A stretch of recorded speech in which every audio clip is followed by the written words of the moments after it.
आप सभी साथियों का आज यहाँ समय निकाल कर आने के लिए। बहुत आपको आजकल न्यूज़ भी कवर करना है, हर पार्टी, हर नेता, हर गठबंधन के यहाँ पहुँचना है, इसलिए हम लोग इस पूरे प्रेस वार्ता को बहुत छोटा ही रखेंगे। मैं आज के विषय पर आऊँ उससे पहले मैं आपका परिचय कराना चाहता हूँ। भागलपुर के बड़े वकील अभयकांत झा जी का, जो करीब 74 साल की उम्र में जनसुराज से जुड़ रहे हैं। अब यहाँ वकील तो इस राज्य में बहुत हैं। अभयकांत झा जी की पहचान क्या है? अभयकांत झा भागलपुर के सबसे बड़े वकील हैं, ये इनकी पहचान नहीं है। इनकी पहचान ये है कि बिहार के सामाजिक राजनीतिक जीवन में सबसे विध्वंसकारी जो भागलपुर के दंगे हुए, आप सभी लोग जिन्होंने भागलपुर दंगे के बारे में पढ़ा है, सुना है, उन दंगों में मुस्लिम समाज के जितने लोगों के साथ त्रासदी हुई, ये अभयकांत झा हैं जिन्होंने उन सारे मुस्लिम समाज के लोगों का केस करीब करीब निःशुल्क लड़ा है।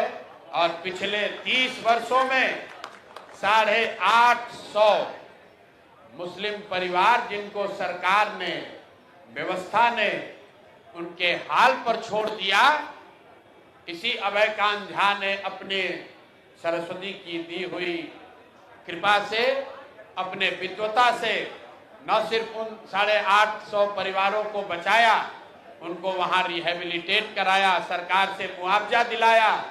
जो लोग बिहार और भागलपुर छोड़कर मेरठ भाग रहे थे, उनको सबको भागलपुर में रहने की व्यवस्था कराई। इसलिए आज इस मंच से मैं अभयकांत झा जी का यहाँ पर स्वागत कर रहा हूँ।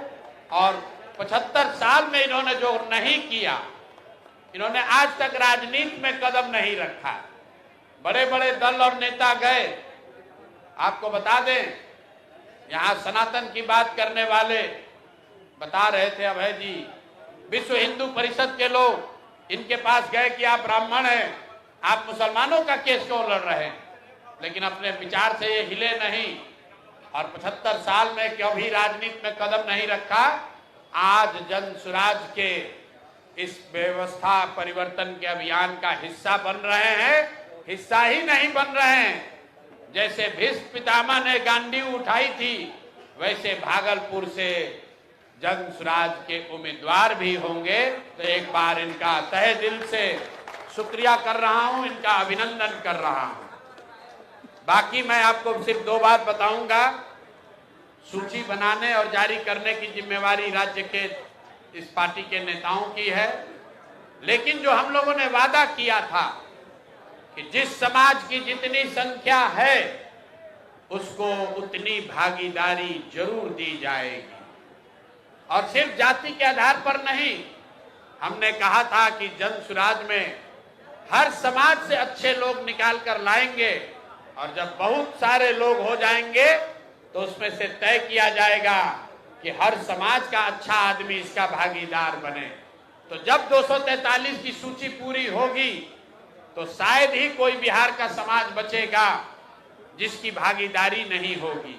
लेकिन बिहार में सबसे बड़ी आबादी अति पिछड़ा समाज की है और मैंने मंच से घोषणा की है कि 70 अति पिछड़ा समाज के लोग चुनाव इस बार जनसुराज की व्यवस्था से लड़ेंगे। अगर उनके पास, कुछ साथियों के पास साधन नहीं है, उनको साधन भी दिया जाएगा, उनका प्रशिक्षण भी किया जाएगा। उसी वादे के तहत आज जो सूची जारी हो रही है और पिछली जो सूची जारी हुई है, आज कुल 66 नाम जारी किए जा रहे हैं, 66। इससे पहले 51 नाम जारी किए गए थे। सॉरी, इस बार 65 आज हो रहा है, पहले 51 हुआ है, तो दोनों मिलाकर 116 सीट हुआ। 116 में 25 रिजर्व है, आरक्षित सीटें 25 जो हम लोग रिजर्व घोषित कर रहे हैं, बच गई 91। 91 में 31, 91 में 31 अति पिछड़ा समाज को भागीदारी दी गई है।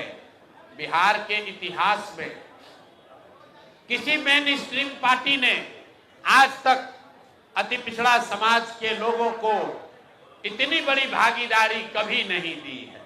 लोगों ने यहाँ सामाजिक न्याय का नारा लगाया है, जातियों की राजनीति की है, लेकिन आज तक किसी भी दल ने 1/3 भागीदारी अति पिछड़ा समाज की नहीं दी है। और अब ये देखिए, मैं नाम ले रहा हूं और यहाँ पर अति पिछड़ा समाज के एक बहुत बड़े नेता रामचंद्र सहनी जी आ रहे हैं। इनका मंच पर स्वागत कीजिए। आज ये भी जन सुराज का हिस्सा। आइए, लेकिन अभी आ गए, बैठिए। तो जब आपकी नीयत ठीक होती है, तो जब मैं वही चर्चा कर रहा हूं कि बिहार के इतिहास में पहली बार कोई दल 1/3 सीट अति पिछड़ा समाज को दे रहा है, तो अति पिछड़ा समाज के बहुत बड़े चेहरा रामचंद्र सहनी जी, सुगौली ईस्ट चंपारण के, आप में से कुछ लोग जानते होंगे, मंच पर ये आए हैं। शायद आज जन सुराज परिवार का हिस्सा भी बनेंगे। मैं अपने और अपने जन सुराज के सभी साथियों के साथ इनका तहे दिल से स्वागत और शुक्रिया अदा कर रहा हूं। मैं 1 मिनट में अपनी बात खत्म करूंगा। आज की सूची को लेकर 116 नाम जो जारी हुए, उसमें 25 रिजर्व हुआ। 91 सीट जो जनरल कैटेगरी की जारी हो रही है, उसमें 31 ईबीसी समाज के लोग हैं, 21 ओबीसी समाज के लोग हैं, और उसके बाद 21 इसमें मुस्लिम समाज के लोग हैं। पिछली बार 7 दिया गया था, इस बार 14 दिया गया है। तो जो बात हम लोगों ने जन सुराज में कहा है कि जिस समाज की जितनी संख्या है, उस समाज से उतने लोगों को ढूंढकर, आग्रह करके, समझाकर, मदद करके, हाथ पकड़ के लाएंगे और उनको बिहार की इस व्यवस्था परिवर्तन के अभियान का हिस्सा बनाएंगे। मैं चाहूंगा कि अब सूची जो आज की है वो हम लोग के राज्य के अध्यक्ष माननीय मनोज भारती जी आपके सामने रखेंगे। उसके बाद हम लोग आपका सवाल जवाब लेंगे।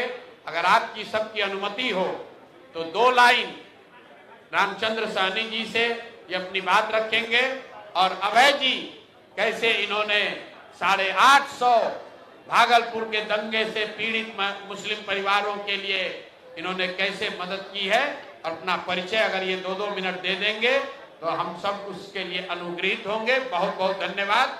अभय कांत जी पहले बोलेंगे, फिर माननीय सहनी जी बोलेंगे। उसके बाद आज के 65 लोगों की सूची हम लोग के राज्य के अध्यक्ष माननीय मनोज भारती जी आपके सामने जारी करेंगे।